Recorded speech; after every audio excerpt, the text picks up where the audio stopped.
Cette semaine à l'émission, on se lâche lousse et on fait la fête avec un fêtard repenti, un théologien festif et deux de mes collègues les plus déjantés. Bref, on n'est pas du monde.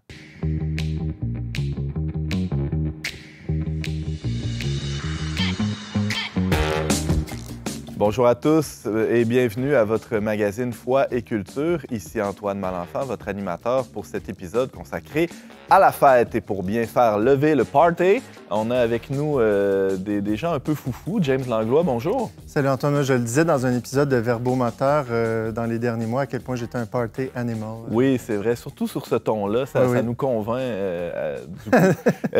Bienvenue. James, pourquoi tu es là aujourd'hui? Parce que j'ai travaillé avec mes collègues Sarah-Christine et Brigitte Bédard, qui n'est pas ici aujourd'hui, mais que vous connaissez, sur un reportage spécial pour les 50 ans de notre organisme qui paraît dans ce numéro spécial Fête. Et donc, c'est ça, on s'est plongé dans les archives entre collègues, on a épluché, on a fait mémoire de tout ça pour vous en rendre compte en quelques pages. On ne comptera pas le nombre d'heures que vous avez passé la face plongée dans les boîtes, dans les cartons du Verbe et de ses prédécesseurs. Sarah-Christine, tu as apprécié l'expérience? Oui, j'ai essayé de pas trop déchirer de pages. Ah, bravo! Je pensais que tu allais dire de ne pas paniquer. Aussi. Non, mais 50 ans de publication, c'est quand même pas rien. Oui, j'ai épluché, moi, de 1981 à 1999. OK, vous essayez de séparer les périodes. Il fallait trouver une manière de travailler, hein, parce que sinon, on n'en sortirait pas. Bimensuel, puis il n'y avait pas Internet dans le temps. Donc, c'était dans des boîtes, dans le sous-sol qu'on est allé chercher. C'était une belle aventure. Très hâte de lire ça. D'ailleurs, on va en discuter un peu là, en troisième segment d'émission. Bienvenue à vous deux. Merci. Merci. On reçoit pour la première fois sur notre plateau Timothée Landry. Bonjour, Timothée. Bonjour, Antoine. Tu viens nous parler de ton passé de fêtard. Oui, exactement. Ma conversion par rapport à la fête aussi, par rapport à tout ça, avec toutes les années que j'ai vécues là-dedans. Tu fais encore la fête aujourd'hui? Oui, mais en tant que chrétien maintenant, plus que, plus que d'autres choses. Différemment. Oui, différemment. Disons que je célèbre plus que je fête.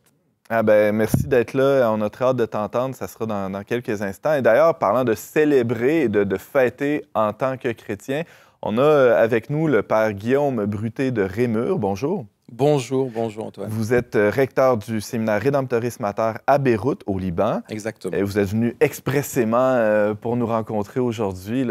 C'est des occasions extraordinaires de pouvoir venir au Québec pour ces émissions, c'est génial. On est vraiment ravis de vous accueillir. Sérieusement, vous étiez de passage là, dans le coin pour donner une formation. Oui. Mais le père Guillaume nous suit sur les réseaux depuis un certain nombre d'années quand même. Exactement. Des fois, on voit un petit pouce en l'air. C'est ça. Je ne pousse pas trop parce que je ne suis pas trop sur les réseaux, mais j'écoute les podcasts.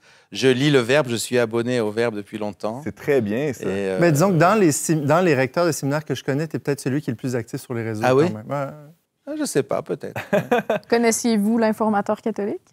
Non. En fait, j'ai connu le Verbe à travers un Québécois qui est venu au séminaire chez moi à Beyrouth, Emmanuel Bélanger. Oui. Qui est parent avec James, justement, par alliance. Tout est et donc, c'est lui, à l'époque, jeune séminariste, qui était venu me demander l'autorisation de pouvoir, de temps en temps, écrire un article pour un journal et pour parler de son expérience. Donc, il m'avait demandé la permission. Je lui avais dit, mais oui, bien sûr. Et c'est comme ça que j'ai connu le Verbe. Et puis, en plus, moi, je suis très ami avec l'époux de Sophie, qui est lié justement à cette publication. Notre directrice générale. Parce qu'on se connaît depuis 40 ans, donc voilà. C'est très intéressant, ce lien avec le Verbe. Alors, on est vraiment ravis de vous avoir avec nous aujourd'hui. Et d'ailleurs, en deuxième segment, on aura l'occasion de discuter du sens de la fête d'un point de vue chrétien. Merci encore d'être là.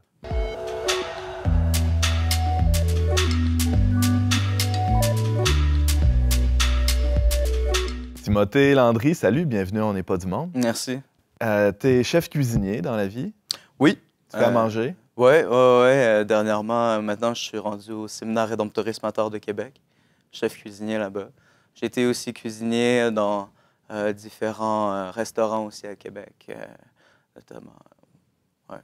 Tu fais des festins de Babette à chaque fois? Tu fais des grandes tables avec du canard, de l'agneau, tout ça? Oui, c'est ça, du foie gras. Un petit mardi, bref. Les séminaristes mangent bien quand même? Oui, c'est ça. C'est important aussi au séminaire pour les séminaristes de bien manger. C'est pas le jeûne. C'est ça, pas le carême. Timothée, aujourd'hui, tu es posé dans cet environnement-là, tu travailles dans ce contexte-là. Mais le monde des cuisines n'est pas étranger à la fête. D'ailleurs, les liens que je viens de faire ne sont pas fortuits. Et donc, tu as eu un passé de fêtard assez intense. Je pense que c'est pas exagéré de dire ça. Raconte-nous tes premières fêtes dont tu te souviens, tes premières dérapes. Là. Ça ressemblait à quoi? Mes premiers parties, ça remonte à quand j'avais 15-16 ans. On se retrouvait justement avec une couple d'amis dans des maisons pour picoler, boire, puis se péter la face, prendre la drogue aussi. Ça a été là mes premières expériences. Très tôt, là, dès l'adolescence. Oui, dès l'adolescence, j'ai commencé, c'est ça, vers 14, 15, 16 ans, là, à faire ça. C'était aussi un moyen pour moi à ce moment-là de me sortir d'une condition de timidité que j'avais aussi beaucoup face aux autres. Parce que j'ai vécu pas du bullying, mais plus du rejet à l'école quand j'étais petit. Fait que je suis devenu timide, puis avec l'alcool qui désinhibe, puis la dope aussi, ben ça a commencé à comme donner de pouvoir sortir de moi-même puis d'aller plus vers l'autre. Ouais. Parce que dans ces parties-là, justement, tu prenais un coup où tu consommais de la drogue et tout d'un coup, tu devenais habile à entrer en relation avec les autres. Exactement. Ça débloquait plein de trucs, puis tu avais l'impression de devenir un peu plus toi-même à travers ça. Oui, c'est ça, exactement. Puis moi, l'alcool, je l'ai toujours eu, disons, d'une façon joyeuse, là. OK. Dans le sens où, tu sais, je suis pas du genre la bouteille triste, là. Non, c'est ça, j'avais pas la bouteille triste, là. J'étais du genre à dire aux autres que je les aimais, puis que je les appréciais, puis, tu sais, etc. Ça m'est arrivé quelques fois de boire, mais ça plus tard, puis d'être plus enragé, disons. Ouais. Mais, ouais, dans les débuts, c'est ça. Fait qu'on apprenait à me connaître, je m'ouvrais aussi plus à cause de ça. Puis c'est ça, puis la musique, la danse aussi, dans un party, tout est comme tellement intense que justement, tu oublies un peu aussi la réalité. Fait que, ouais, c'est ça. T'avais des amis, des compagnons de fête ou c'était toujours les mêmes? Est-ce que c'était un effet de gang? Oui, c'était un effet de gang. J'étais avec les mêmes à cette époque-là. Bon, j'ai beaucoup déménagé aussi. Fait que dans ma vie, fait que plus tard, ça a été un autre groupe, puis etc. Mais ouais, la plupart du temps, c'était avec les mêmes personnes, jouer de la musique. Puis, OK. James? Alors, au Québec, on dit des compagnons de brosse. Hein? On prend une brosse. Ouais, des chums de brosse. Des chums de brosse. Ouais. Prendre une brosse, c'est rigolo. Justement, on se met à aimer tout le monde. Tout ça semble presque idyllique, là. Un banquet, on s'amuse, c'est la fête entre amis. Tout devient prétexte à la fête à cet âge-là, 15, 16, 17 ans. Le simple fait que ce soit vendredi, par exemple, c'est suffisant pour prendre une brosse ou virer une brosse. Il y a plusieurs expressions. Oui, c'est vrai. Ça a duré combien de temps, ça, cette période-là d'euphorie? Cette période-là, ben, ça a été par séquence. Là. OK. Parce que j'ai commencé, c'est ça, 14, 15, 16 ans. Ouais. Puis jusqu'à mes 19 ans, ça a été pas mal constamment, même 20 ans. Puis ça a commencé à être trop à un moment donné aussi, vers 20 ans. C'est quoi le signe que c'était trop? Ben, je commençais à physiquement pas aller bien parce que je buvais énormément, j'étais souvent sorti. Puis à l'intérieur de moi aussi, je filais pas. Il y avait comme une contradiction à l'intérieur de moi parce que moi, je viens d'une famille aussi qui est catholique, une éducation chrétienne, tout ça. Puis d'être tout le temps dans la débauche, tout le temps parti à faire n'importe quoi. J'étais comme déchiré à l'intérieur de moi. Une sorte de duplicité. Oui, exactement. Fait que je suis tombé assez malade, justement, dans ma vingtaine, ou début vingtaine, où je vomissais du sang. C'était la première fois, parce que c'est réarrivé par la suite. Mais c'est ça, plus de sens non plus, nécessairement, ma vie. Puis, mis à part la musique, la fête, tout ça. Mais même si je buvais puis que je consommais, ça comblait plus le vide que j'avais à l'intérieur. Fait que je me suis tourné pour la première fois vers l'Église. OK. Une première fois. Je suis rentré comme séminariste. Ah ouais, OK, ça a été quand même drastique. Ouais, comme, ouais. C'est pas tout le monde qui vit ce genre de conversion. Non, c'est ça. Ben en fait, c'est que à cette époque-là, j'avais laissé ma blonde, mon appart, ma job en cuisine déjà. Ouais. Puis j'étais allé au pèlerinage en Pologne en 2016. Pour les Journées mondiales de la jeunesse. J'avais demandé à un prêtre, le père Thomas Malenfant, si je pouvais y aller. Il m'a dit oui, même si c'était à 2 mois du départ. Puis finalement, ça a marché. Fait que je me suis levé là-bas pour rentrer au séminaire. Fait que je suis resté pendant ce temps-là au séminaire 1 an et demi. Après ça, je suis ressorti. Comment ça... Excuse-moi, je t'arrête là, parce que le changement est tellement drastique. Ouais. Le sevrage, ça s'est passé comment? Tu te réveillais la nuit en tremblant ou... La première fois, dans ces années-là, c'était pas intense comme ça. OK. C'est sûr que quand je suis rentré chez nous, ça a été progressif. Quand je suis revenu chez mes parents, fait que je buvais encore, mais comme tranquillement. Ça, c'est la transition entre juste avant de rentrer au séminaire. Oui, c'est ça. Okay. Quasiment juste avant de rentrer d'aller en Pologne. Ouais. Fait que ça s'est fait tranquillement. Je continuais à boire une fois de temps en temps, justement pour pas ressentir ça, mais c'était pas si pire que ça. OK. Donc, l'année et demie que tu as passé au séminaire, c'est relativement bien déroulé oui, par rapport à oui, ces dépendances-là. Ben, je buvais plus au séminaire. Est-ce que tu te considérais comme alcoolique, tu sais, quand t'en viens à cracher du sang, c'est... Non, c'est ça. J'étais encore un peu perdu à ce moment-là. Fait que non, je me considérais pas comme alcoolique. Puis, tu sais, en plus, le fait que je sois au séminaire, que je consomme pas ni de drogue, ni d'alcool, ni rien, je me disais, bon, ça fait partie du passé. Fait que ça a quand même été facile d'arrêter. Ouais, okay. C'est ça. La première fois, ouais.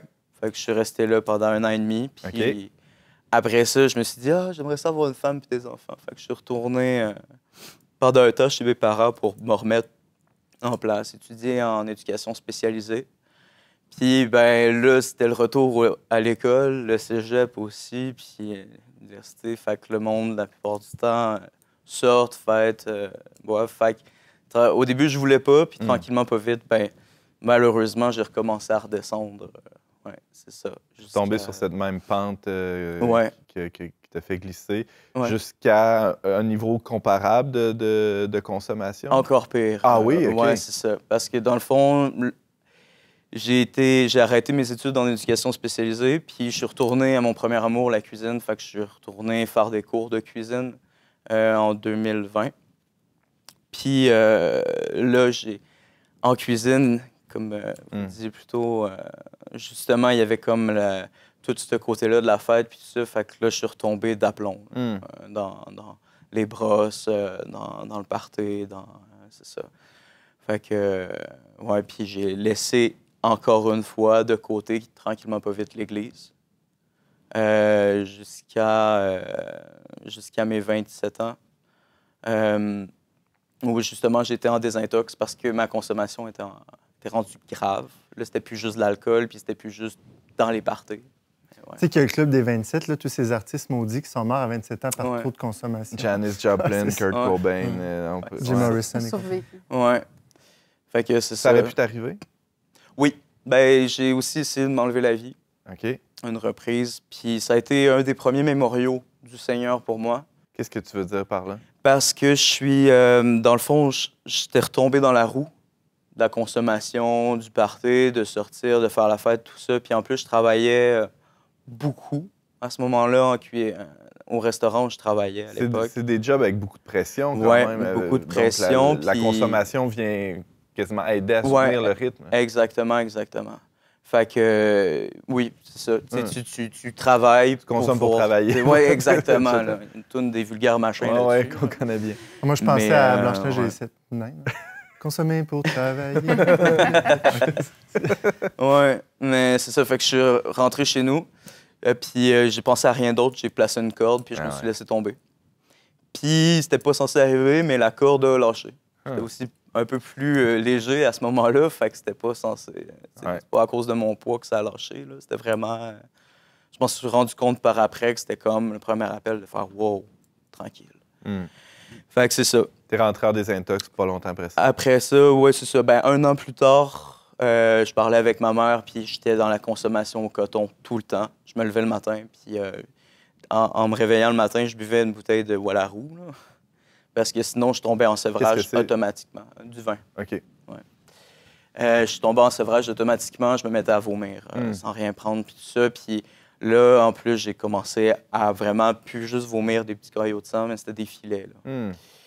Des tremblements, tout ça. Fait qu'il fallait que je reste dans la consommation avec le cannabis, avec aussi un peu de morphine. En tout cas, un beau cocktail de combinaison. Ben ouais. Puis, fait que je parlais avec ma mère, puis elle m'a dit, tu devrais vraiment aller en désintox. Fait que je l'ai pas fait pour, disons, pour... je l'ai pas fait pour moi au début. Je l'ai fait pour qu'elle arrête de me le demander. Fait que j'ai été chercher au hasard une thérapie sur mon cellulaire. J'ai fait, c'est bon, je vais le faire. T'sais. Puis j'ai laissé traîner ça aussi un peu. Puis je suis tombé sur la meilleure maison de thérapie. Genre, une des dernières maisons de thérapie chrétiennes, catholiques, avec une chapelle où ils vont à la messe à tous les dimanches. Ah, ouais. Puis ça m'a fait un bien fou. Je suis rentré là pour plus entendre ma mère. Puis finalement, je suis sorti de là, puis j'étais bien. Fait que maintenant, je suis ultra reconnaissant de mes parents de pas m'avoir laissé tomber non plus, tout ça. Mais c'est ça. Fait que toutes ces années-là de fête, party, la musique, moi, mes amis sont musiciens, fait que, tu sais, boire pour, pendant que tu joues de la musique, puis faire des soirées comme ça. Fait que ça a été... je voulais mettre ça derrière moi, depuis avoir tout ça. Puis ça a été dur au début, là, quand je suis rentré en désintox, le sevrage, tremblement, vomissement, sueur froide, ouais, exactement. Délirium tremens, parce que j'étais rendu à boire environ 4-5 litres de vin par jour, là, au minimum. Fait que, ouais, c'est ça. Fait que, ouais. Ça fait combien d'années, ça, la thérapie? 2 ans. OK. Ouais, 2 ans. Puis aujourd'hui? Aujourd'hui, ça va super bien. Pour vrai... Tu fais la fête encore? Oui, je fais la fête, mais d'une façon beaucoup plus responsable, au travers de l'Eucharistie, qui est une fête. Ah ouais? Au travers des célébrations de la parole ou des prières. Déjà, ça, c'est un moment d'allégresse, fait que c'est une fête. Pas besoin de boire. Puis même avec... je fais partie d'une communauté aussi de chrétiens, puis des fois, c'est la fête à quelqu'un, fait que j'y vais. Je bois pas, puis je suis content quand même. Okay. J'étais aussi à un mariage l'été passé, puis j'étais content. Je veux dire, j'ai fait les entrées pour tout le monde, puis tout ça, ils me l'avaient demandé. Mais il y avait de l'alcool. J'ai même pas eu envie de boire. Puis j'étais assis à ma place, content, heureux. Puis j'étais comme, wow, qui aurait dit qu'un jour, grâce à Dieu, je serais comme dans un mariage complètement sobre.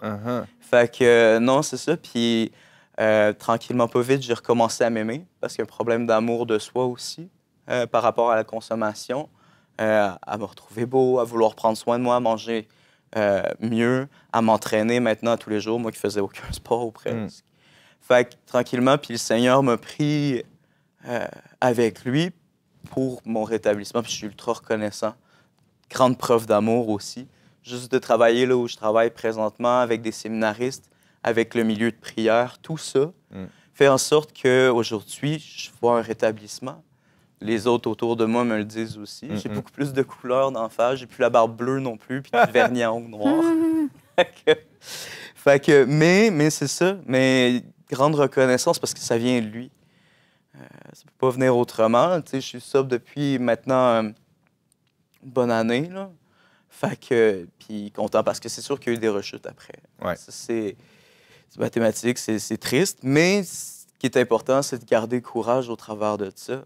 Les personnes qui sont prises là-dedans aussi, c'est souvent du découragement. Comme moi, j'étais souvent dans le découragement, dans l'apitoiement aussi sur moi-même. Puis de ne pas voir ce qu'il y a en avant, pas voir justement les petites choses qui font en sorte que ça va de mieux en mieux.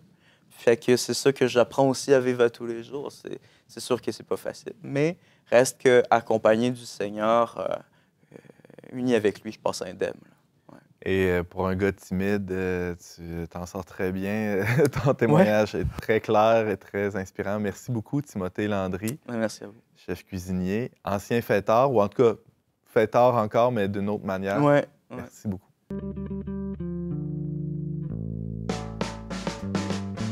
On n'est pas du monde est une émission produite par l'équipe du magazine Le Verbe. Pour vous abonner gratuitement et recevoir 8 numéros par année, visitez leverbe.com/abonnement.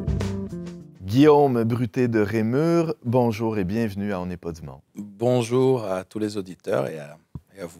Merci d'être avec nous. Vous êtes recteur du séminaire Redemptoris Mater à Beyrouth, au Liban. Oui. Depuis plusieurs années déjà. 25 ans. J'ai fêté mes 25 ans en octobre. Oui. Félicitations, un jubilé. Jubilé. Comme le jubilé qu'on fête au Verbe, 50 ans d'existence de l'organisme. Le pape a déclaré l'année 2025 une année jubilaire, un grand jubilé qui est déclaré par Rome. C'est la fête partout. On dirait d'où ça vient, ce besoin-là qu'on a de fêter, de souligner, de marquer le temps comme ça d'une manière festive. Faisons un peu d'anthropologie par Guillaume. Non, c'est intéressant. J'écoutais avec attention le témoignage de Timothée et certains mots ont cliqué dans mon oreille, même dans les questions que vous avez posées. Justement, le fait de l'occasion. En fait, l'homme, quand il s'éveille à la vie, en imaginant un peu les religions primitives, non, parce qu'en fait, la fête est présente dans toutes les religions et même est constitutive de l'aspect religieux, parce que l'homme perçoit qu'il fait partie d'un tout, qu'il y a quelque chose qui l'entoure et qui l'enveloppe, et il a besoin d'être en communion avec cette chose-là. Et donc, ces moments dans lesquels il sent que la nature lui est propice et qu'il y a une connexion qui se crée avec cette transcendance qui apparaît dans la réalité, est toujours une occasion d'exultation, de joie. On peut imaginer les récoltes, enfin, je veux dire, les hommes primitifs, quand ils ont chassé et que finalement ils ont de quoi manger, il y a toujours cette occasion, et à ce moment-là... Un solstice, une pleine lune, exactement. Des trucs comme ça. Voilà, parce qu'en fait, l'homme perçoit qu'il y a des changements dans la nature et que ces changements le connectent avec une réalité qui lui est propice, ou en tout cas, qu'il essaye d'apprivoiser vers lui. Et donc, toujours derrière la fête, il y a aussi l'idée de communion. Et ça, c'est très important. C'est-à-dire qu'en fait, l'homme essaie de se connecter à la nature, avec les autres. Aux autres, hein? C'est ce que disait Timothée. C'est ce que disait Timothée. J'essaie d'entrer en relation, je n'étais pas capable, mais par la fête, oui. Par la fête, on y arrive. Et en fait, c'est pour ça qu'aujourd'hui, il y a beaucoup de théories théologiques et philosophiques sur l'idée du sacrifice. Mais il y a une idée que j'aime beaucoup qui a été mise en avant par un grand théologien français qui s'appelle Louis Bouillet, que j'ai eu la chance d'étudier dans ma thèse et tout ça, qui dit qu'en fait, l'origine de tous les sacrifices, c'est le repas sacré. C'est-à-dire cette idée que quand on mange, en fait, il y a quelque chose qui nous est donné en communion, on se partage quelque chose, et il y a une vie qui se communie entre tous les membres de cette assemblée. Et cette communion, elle s'établit aussi avec la réalité transcendante de la nature qui a offert la nourriture et qui est offerte aussi en retour. Donc, il y a une espèce de passage de vie, de communication de vie qui se fait à travers le repas sacré. Et lui, il arrive même à dire qu'en fait, l'idée du sacrifice, de l'ucision, du meurtre d'un animal ou de l'offrande de nourriture est toujours liée à la consommation de cette nourriture. Et donc, en fait, le sacrifice, le fait de tuer quelqu'un, que quelqu'un meure, il meurt pour que ceux qui sont autour de la table aient à manger, donc aient la vie. Donc, il y a ce lien qui se crée entre la vie et la mort, la communion, le repas, la fête, l'exultation.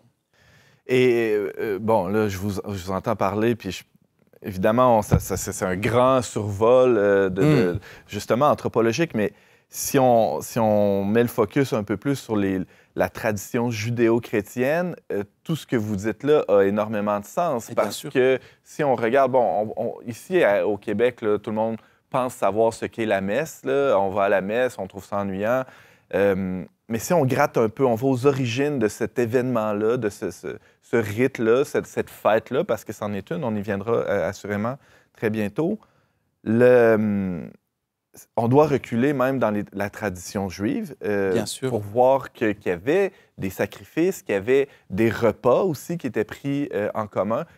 Comment on peut retracer les origines de... Alors, c'est très intéressant parce que quand on va lire l'Écriture, le premier sacrifice avant qu'Abraham sacrifie son fils, c'est le sacrifice de Melchisédek, qui est d'ailleurs très important dans la tradition iconographique. Par exemple, dans les icônes, dans les églises orientales, il y a toujours à l'entrée des églises le sacrifice de Melchisédek et le sacrifice d'Isaac, d'Abraham, qui sont les deux images de l'Eucharistie qu'on va célébrer. En Occident, on connaît très peu. Très peu. De quoi il s'agit? Et donc, en fait, Abraham, qui est un immigrant, hein, qui vient de la Mésopotamie, qui débarque dans ce territoire où se trouvent des rois qui sont en guerre et qui le menacent. Lui, il est là avec sa famille, ses troupeaux. Et en fait, de façon totalement miraculeuse, il va gagner une bataille contre ces rois qui étaient menaçants pour lui et qui se faisaient la guerre entre eux.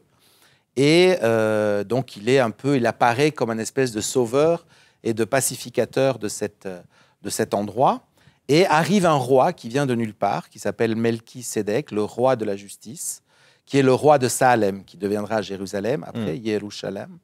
Donc, c'est le roi de la paix, parce que Salem, ça veut dire la paix. Ouais. Et il offre un sacrifice avec du pain et du vin. Donc, c'est intéressant parce que, justement, on n'est pas encore dans le sacrifice animal dans lequel on fait couler du sang. Il fait un repas de communion et il offre cette nourriture au Très-Haut. Hein, donc, on l'appelle le prêtre du Très-Haut, hein, et pas le grand prêtre, comme ça a été traduit après plus tard. Et il paye la dîme, c'est-à-dire que Abraham paye la dîme de ses biens à ce prêtre-là. Et donc, il y a cette idée, Abraham commence à voir dans cet homme le prêtre de cette divinité qu'au fond, tout le monde cherche. Derrière le paganisme et le polythéisme, il y a la recherche d'une unité. Donc, les mythes créent des histoires avec des puissances tutélaires et des idoles.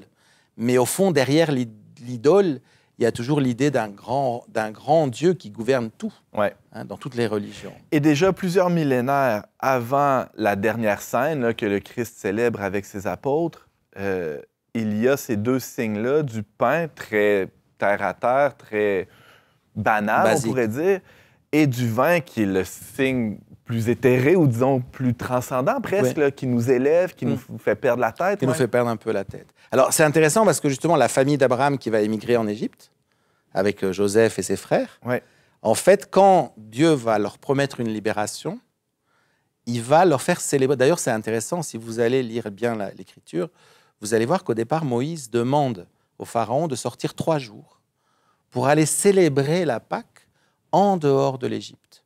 Au départ, on a l'impression que Dieu ne veut pas que le peuple d'Israël sorte de l'Égypte. Ils veulent seulement qu'ils aient le droit de se reposer. Un petit break, une pause. Voilà, de rentrer en communion avec lui. Ouais. Et donc, c'est pour ça qu'après, Dieu, au moment de la Pâque, va s'introduire le sacrifice de l'agneau, avec ce sang, qui est l'image de la vie, qui va être mis sur les linteaux. Mais au fond, c'est un repas, avec du pain qui n'est pas levé, d'où l'Eucharistie avec l'hostie qui n'est pas levé, le pain de la frette, en italien on dit, la frette en français, je ne me rappelle plus, la rapidité, de la hâte. De la hâte. Parce que frette en québécois, ça veut dire autre chose. Autre chose, oui.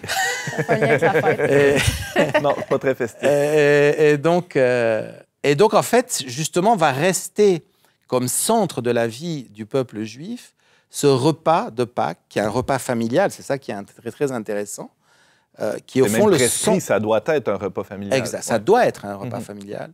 Et c'est le centre de toute la vie liturgique. Alors, c'est intéressant parce que tout à l'heure, il a dit « je célèbre ».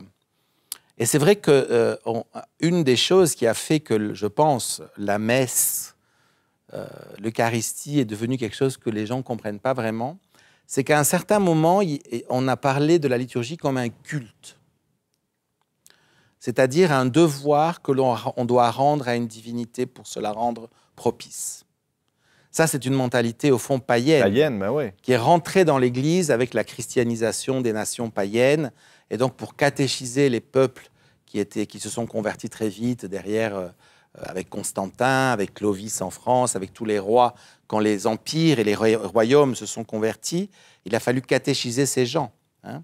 Et donc, d'ailleurs, c'est très intéressant parce que dans les langues latines où l'évangélisation a été très progressive, l'Église, c'est la maison de la communauté, ecclesia.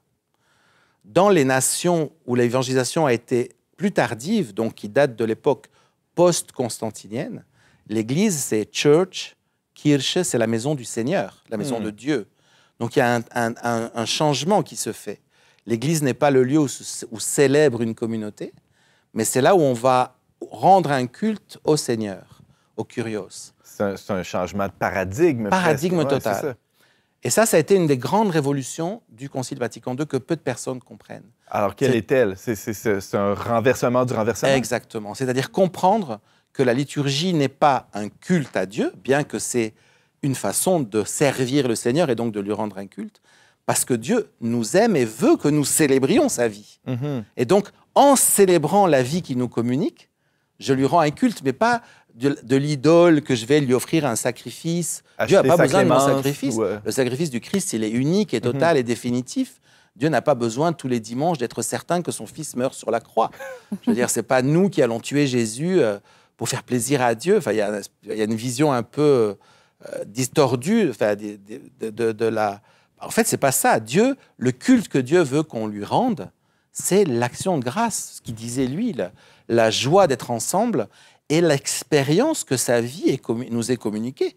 Mais qu'est-ce qu'il y a de plus beau que de penser que Dieu nous communique sa propre vie dans son Fils Jésus-Christ, qui lui-même nous a laissé des signes à travers lesquels nous pouvons communier à sa vie que l'on reçoit, qui vit en nous. Et donc, c'est ça que l'Eucharistie, c'est la fête par excellence.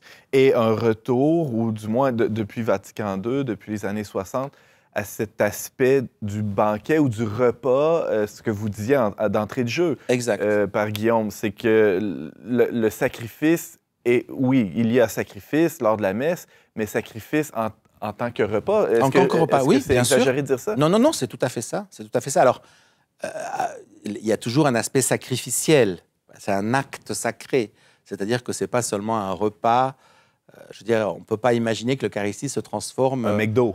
Voilà. Ça n'a pas de sens. Non. On n'est pas là seulement pour échanger 3 sandwichs, un peu de kébé et un McDo. Ce n'est pas possible. C'est autre chose. C'est-à-dire c'est un banquet divin. Donc, il y a cet aspect d'une action sacrée qui se donne. Il y a quelque chose qui est de l'ordre de la transcendance. Qui nous dépasse. Qui nous dépasse complètement. Ouais. Mais le vrai sens, le sens profond de l'Eucharistie, c'est vraiment... D'ailleurs, c'est intéressant, si on va dans le Lévitique, quand Dieu commence à donner à son peuple des règles pour justement être en communion avec lui, parce qu'Israël comprend, d'ailleurs c'est un lien avec le jubilé, hein, Israël comprend que être en présence, parce que Dieu veut établir sa demeure au milieu de son peuple, mais Dieu est saint, or moi je ne suis pas saint. Et l'expérience de l'humanité, c'est quoi? C'est que si vous mettez une pomme pourrie au milieu de 2 tonnes de bonnes pommes, ben, la démocratie, ça ne marche pas. C'est la pomme pourrie qui va contaminer toutes les autres. Donc le mal, la mort, la corruption, dans notre expérience de la réalité, est toujours plus forte que la vie, que le bien. D'ailleurs, on meurt tous. C'est pas... Ouais. On n'en vient pas à bout par On en vient, voilà. Donc cette expérience fait que l'homme perçoit qu'il a besoin qu'il y ait une source de vie qui soit plus forte que sa propre mort. Et donc, c'est pour ça que tous les rituels sont des rituels de purification, c'est-à-dire de rétablissement dans un état dans lequel je peux être en contact avec la vie et je peux recevoir la vie par-dessus ma mort. C'est pour ça que c'est très intéressant, par exemple, Jésus-Christ, quand un lépreux le touche, Jésus-Christ ne devient pas lépreux, mais le lépreux devient guéri. Parce que c'est ça le signe de sa divinité. C'est-à-dire que Dieu est le seul qui réussit à vaincre la mort, dans lequel la vie est... C'est pour ça qu'il est vivifiant. Il est celui qui donne la vie. Et ça, c'est le mystère de la révélation. C'est-à-dire que Dieu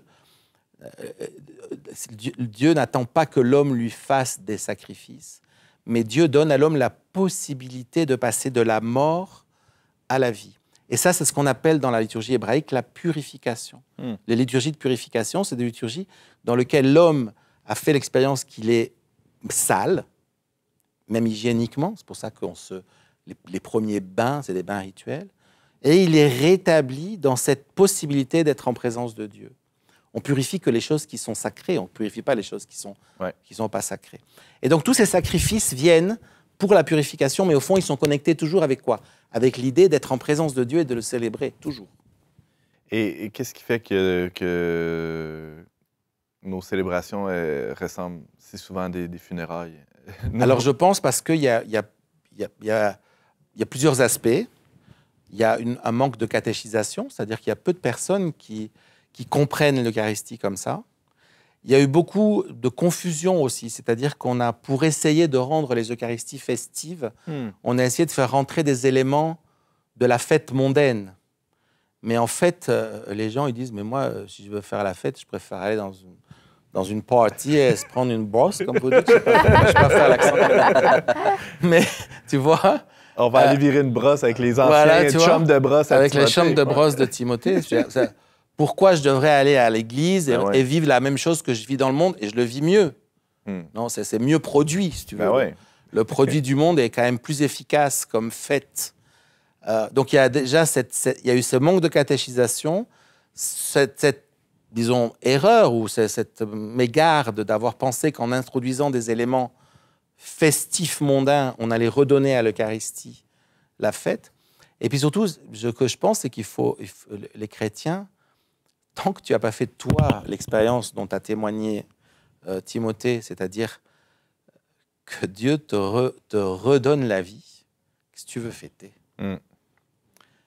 Moi, aujourd'hui, alors, je suis prêtre, mais même une messe qui apparemment n'est pas festive provoque en moi une allégresse et une joie qui est profonde parce que c'est ma vie, c'est une célébration.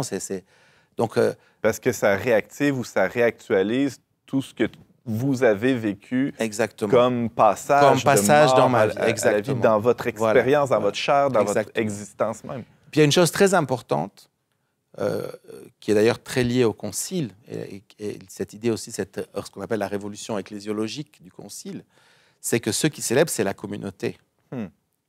Et ça, c'est un des aspects problématiques de l'Église, c'est que souvent les assemblées qui célèbrent la messe dans les églises ne sont pas vraiment des communautés de vie, en tout cas pas de vie de... Ouais. On ne se connaît pas, quoi. On baiser de la paix, on donne la main. On essaie de s'asseoir le plus loin possible. Voilà, et puis voilà. Alors on peut s'asseoir à côté de la famille qui sont des voisins, avec qui on a des liens. Mais cet aspect d'une communauté qui chemine d'un peuple, comme le peuple d'Israël, qui fait mémorial de toute cette histoire de salut que Dieu a fait avec chacun d'entre nous, c'est pour ça que c'est très important, cette insistance et même tous les charismes que Dieu a donnés à son Église, de faire revivre la vie communautaire dans l'Église. Et dans ce cas-là, quand il n'y a pas cette communauté-là, j'imagine que la pression pour que le prêtre performe en avant et fasse un bon show ou un bon party est indue et devrait plutôt reposer sur à quel point nous sommes frères et sœurs. Alors, c'est intéressant parce que la réforme de tourner l'autel, c'était justement pour redonner cette idée du banquet. C'est-à-dire qu'on est tous autour d'une table. Mais malheureusement, au niveau de l'architecture, ça s'est un peu perdu parce qu'aujourd'hui, on a créé un théâtre. L'hôtel est resté sur le stage en haut. Là. Exactement. Donc, c'est un théâtre. Et qui est le showman? C'est le prêtre. Et donc, en fait, on va à l'église et on assiste au show du prêtre. Et ce n'est pas par hasard qu'aujourd'hui, il y a une grande tendance dans l'église qui sont ces prêtres vedettes, par exemple. Ces prêtres qui ont un charisme et tout ça. Mais le sacerdoce n'est pas lié au charisme personnel d'un homme. En soi, le prêtre, c'est celui qui rend présent sacramentellement le Christ au milieu de l'assemblée pour qu'elle puisse célébrer comme une communauté ordonnée ce mystère de l'Eucharistie. Mais on est tous des célébrants. Moi, je dis toujours, je ne célèbre pas pour, je célèbre avec. Les gens, la concélébration, ce n'est pas seulement parce qu'il y a 3 prêtres qui célèbrent ensemble. Moi, je concélèbre avec un peuple. Je ne concélèbre pas avec... la célébration, c'est quoi? Je ne suis pas en train de produire quelque chose. Genre, on n'est pas un ATM, là, où tu mets ta carte, tu reçois ton hostie, là. Non, on est une communauté qui célèbre. Père Guillaume Bruté de Rémur, recteur du séminaire Rédemptoris Mater à Beyrouth, au Liban. Ça donne envie d'aller voir comment ça se passe, la messe là-bas. En tout cas... C'est intéressant de connaître les églises orientales parce qu'elles ont gardé sous le tapis de beaucoup de traditions, des choses très, très authentiques. Il y a une sagesse là qu'on gagnerait à redécouvrir. On vous réinvitera pour discuter des églises orientales. Ça serait passionnant. C'est une bonne idée, on prend note. Merci très infiniment, bien. Père Guillaume. Je serai volontiers avec vous une autre fois. Génial.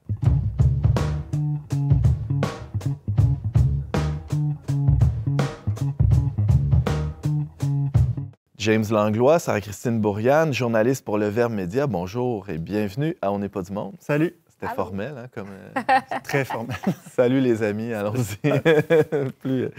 Alors, vous avez, on le disait un peu en début d'émission, vous avez travaillé très fort l'été dernier. Vous êtes pris d'avance sur... vous êtes plongé... Oui, parce qu'il y avait du stock. Vous avez plongé dans les archives du Verbe et de ses prédécesseurs. Oui, oui. Ça a porté plusieurs noms, certains plus coquins que d'autres. Oui. Cette publication, racontez-nous comment ça s'est passé, votre expérience, James. D'abord, je veux mentionner une anecdote intéressante, c'est que moi-même... On va que faire ça, des anecdotes. On va essayer. Oh, oui. C'est qu'avant de travailler au Verbe, je connaissais quand même un peu l'équipe, je connaissais la publication. Et puis, à un moment donné, Sarah-Christine cherchait quelqu'un pour aller interviewer Paul et Evelyne, donc les... Parce que moi, j'avais pas de permis de conduire. C'est ça, pour aller interviewer donc les fondateurs de notre organisme et à Joliette, où ils demeuraient à l'époque. Là, on est en 2015. C'est ça. Puis moi, j'étais, je sais pas trop, en année sabbatique, j'avais une voiture, j'étais disponible, donc j'ai dit, Sarah, je vais t'accompagner. Donc, on s'est rendu chez Paul et Evelyne à Joliette, donc j'ai rencontré les fondateurs de l'organisme pour lequel je travaille maintenant. C'était pas du tout prévu par le gars des vues à l'époque, comme on dit.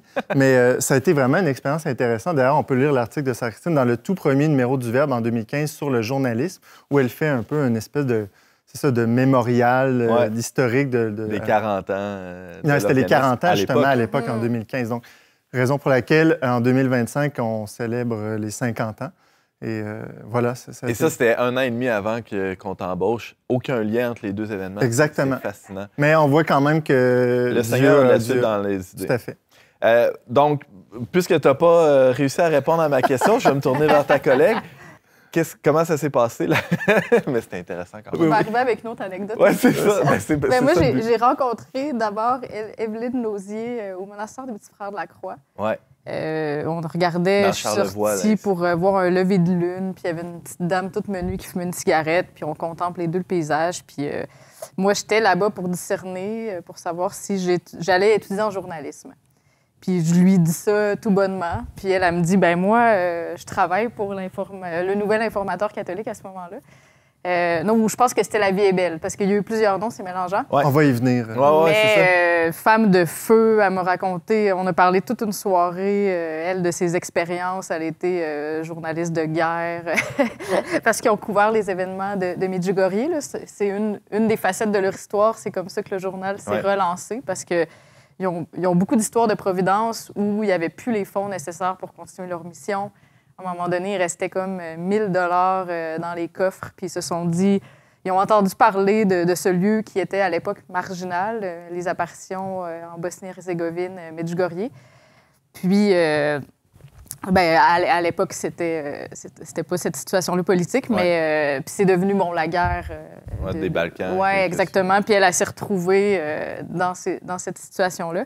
Mais c'est ce qui a relancé le journal à ce moment-là. Donc, Sarah, pour toi, cette rencontre-là avec Evelyne Lausier, qui fait partie de l'histoire de notre organisme, là, clairement, a été déterminante dans ton parcours professionnel. Bien, vraiment. Puis je pense que toute cette histoire-là de cette publication, c'est un peu ça. Là. On le voit avec James. C'est une histoire de rencontre. Autant qu'on part comme journaliste aller rencontrer des témoins de l'Évangile, parce qu'eux, ils se disaient une publication informateur catholique, il ne faut pas chercher très loin. C'est cash, là, comme... Donc, c'est que des personnes qui ont un feu qui brûle en eux. Là. Paul Bouchard était un qui ont vécu raté. une expérience. On parlait de ça avec le Père Guillaume tantôt, qui ont vécu une rencontre avec Dieu, qui les a tellement poussés à partager, à annoncer cette nouvelle-là à travers les médias. Parce qu'Evelyne travaillait chez Radio-Canada et Paul aussi avait une expérience chez Radio-Canada à l'époque. Donc, 2 personnes qui étaient investies dans les communications dans les années, fin des années 60, début 70, et qui sont décidés ensemble de partir ça.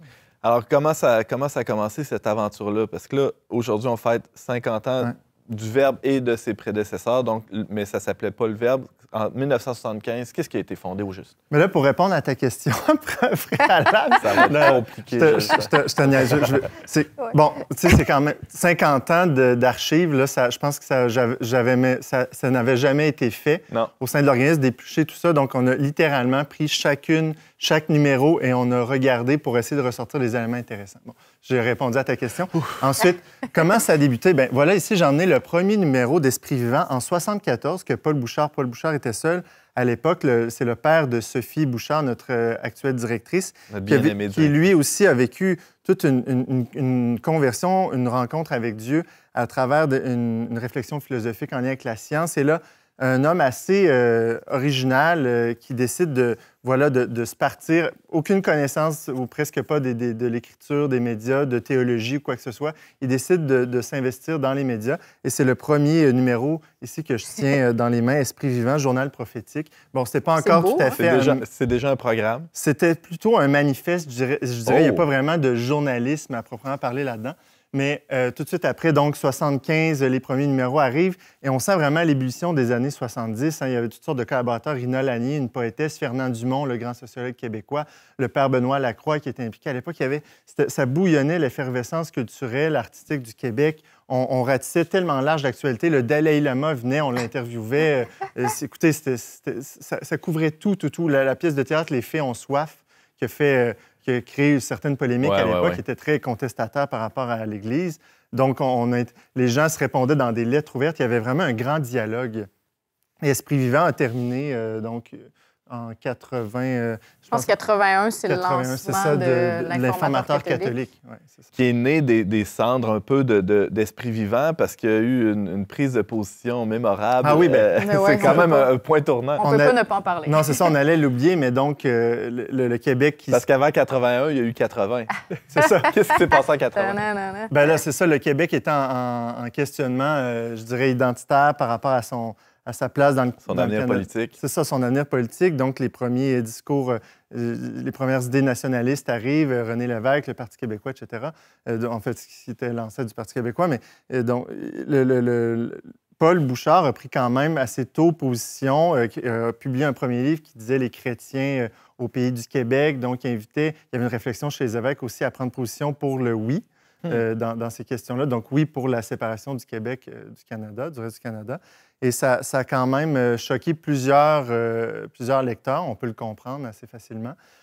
Et puis, donc, c'est un peu cet événement-là qui a fait en sorte que l'organisme a perdu beaucoup d'abonnés, beaucoup de dons. Et donc, ils ont dû clairement mettre les clés... En fait, ils s'en allaient fermer la publication. Et au lendemain du référendum de 81, un des ministres, là, je m'en rappelle plus. Ministre Tardif. C'est ça, ministre Tardif, vient cogner chez Paul et Evelyne à cette époque-là. Et puis, il leur dit, voilà, vous avez été le seul média au Québec à prendre position pour le oui. Donc, moi, je vous donne, je pense que c'était 50 000. Ou 20 000. En tout cas, c'était doublé par...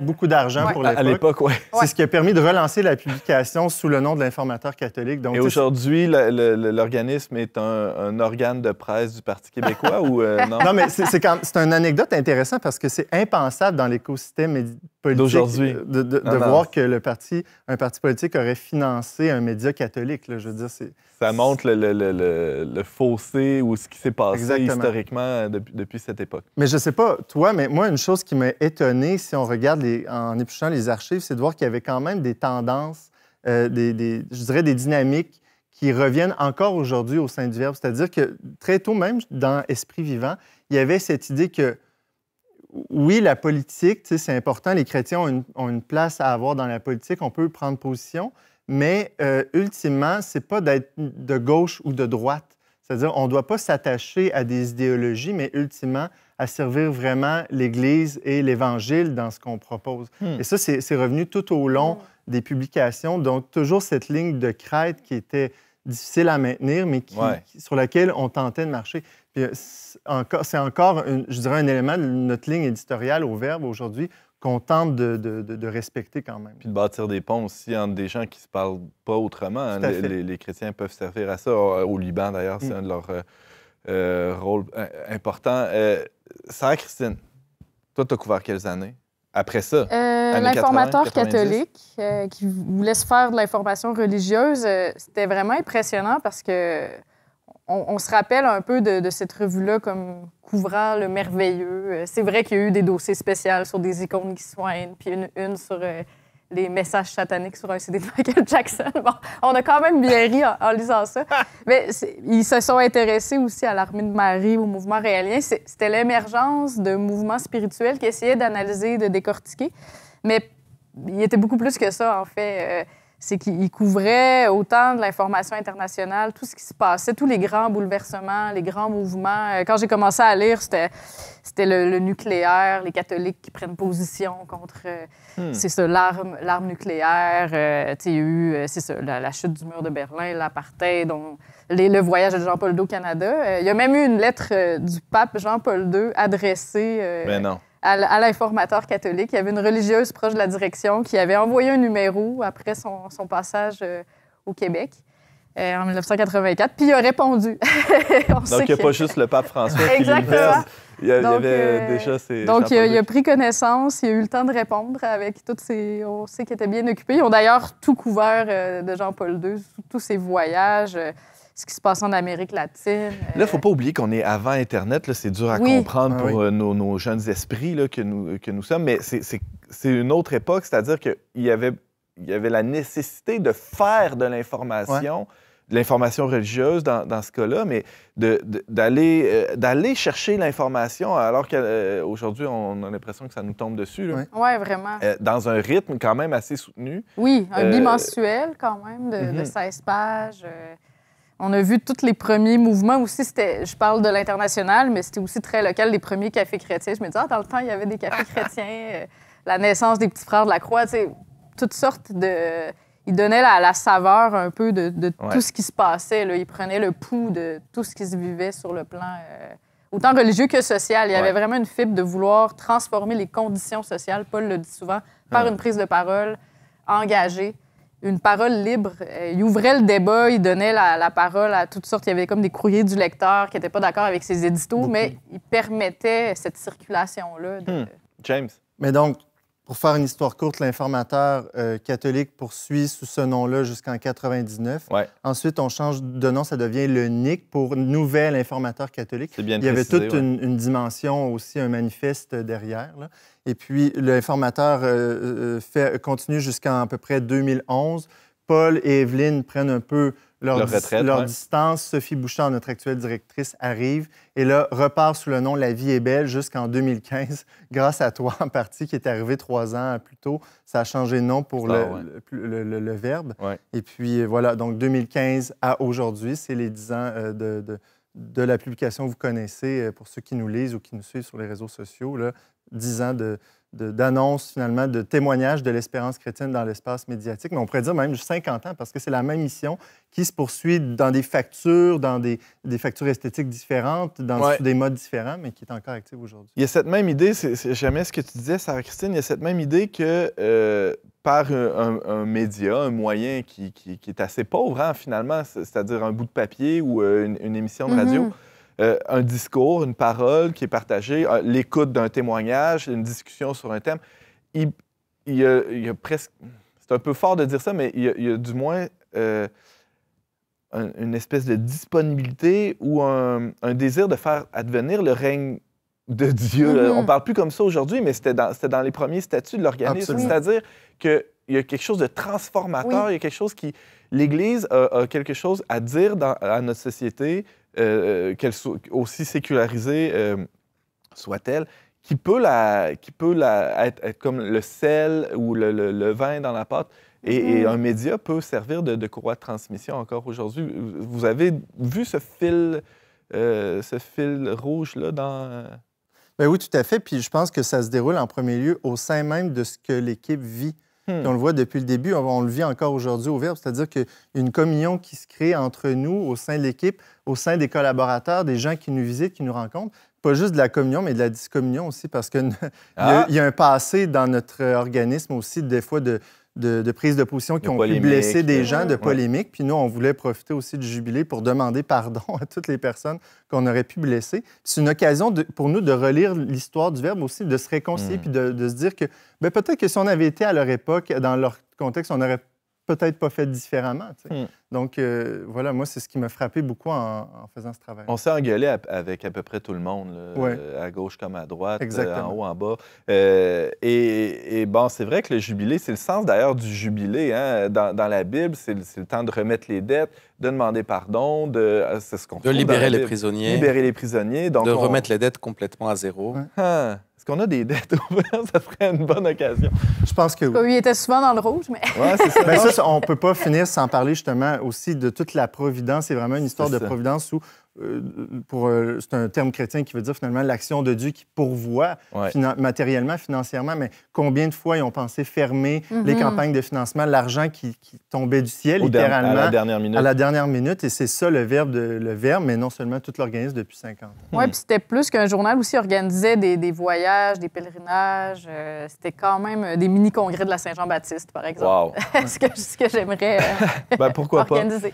Sarah-Christine Bourriane, James Langlois, merci beaucoup. On peut lire votre article, d'ailleurs, dans le numéro spécial sur la fête, sur le thème de la fête. On peut lire aussi le témoignage de Timothée Landry dans ce numéro et un grand entretien de James avec Guillaume Bruté-Drémur. Merci à vous deux de nous avoir fait part de vos recherches. Vous avez un commentaire, une suggestion ou une question pour l'équipe d'On n'est pas du monde? Contactez-nous via les pages Facebook et YouTube du Verbe Média ou écrivez-nous directement à onpdm@verbe.com. C'est déjà tout pour cet épisode sur la fête. J'espère que vous vous êtes bien amusés, en tout cas autant que nous. Je remercie donc Guillaume Bruté-Drémur, Timothée Landry, James Langlois et Sarah-Christine Bourriane qui étaient avec nous. Frédéric Bérubé et Marie-Laure Liberté à la recherche, Barthélémy Rieu et Marianne Martin à la console. Et je vous dis à très bientôt pour un autre épisode d'On n'est pas du monde.